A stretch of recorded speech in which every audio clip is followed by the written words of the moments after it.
आपल्याला जेव्हा करिअर निवडण्याची फेज येते, तेव्हा ती खूप टॅक्सिंग आणि चॅलेंजिंग आणि स्ट्रेसफुल सिच्युएशन असते.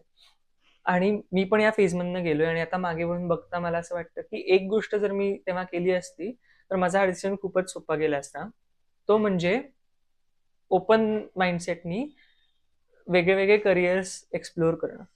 म्हणजे करिअर्स एक्सप्लोर करणं म्हणजे काय? आपल्याला 10-12 करिअर्स माहिती असतात, की हां बाबा इंजिनिअरिंग आहे, एआय आहे, ग्राफिक डिझायनिंग आहे. पण आपल्याला ते नक्की काय करतात? त्यांचा दिवस कसा जातो?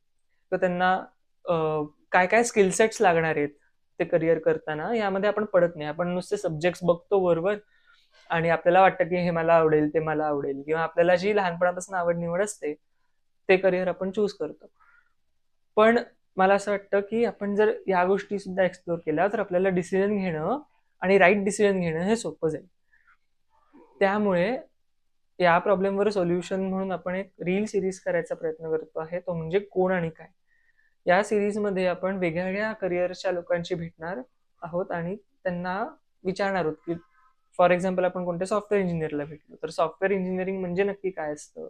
तुमचा दिवस कसा जातो? आणि तुम्हाला काय-काय स्किल्स लागतात ते काम करताना? या 3 प्रश्नांवर आपण वेगळ्या-वेगळ्या प्रकारचे करिअर्स एक्सप्लोर करणार आहोत. सो तुम्हाला सुद्धा जर वेगळ्या-वेगळ्या करिअर्सची माहिती हवी असेल, त्यांचा दिवस कसा जातो माहिती हवा असेल, तुम्हाला कोणते स्किल्स अलाइन होतायत ते जाणून घ्यायचं असेल, तर स्टे ट्यून्ड. आपण दर महिन्याला 3 ते 4 रील्स बनवायचा प्रयत्न करूयात आणि तुम्ही चेरिश लाईफला फॉलो केलंत तर तुम्हाला नोटिफिकेशन येईलच. Thank you.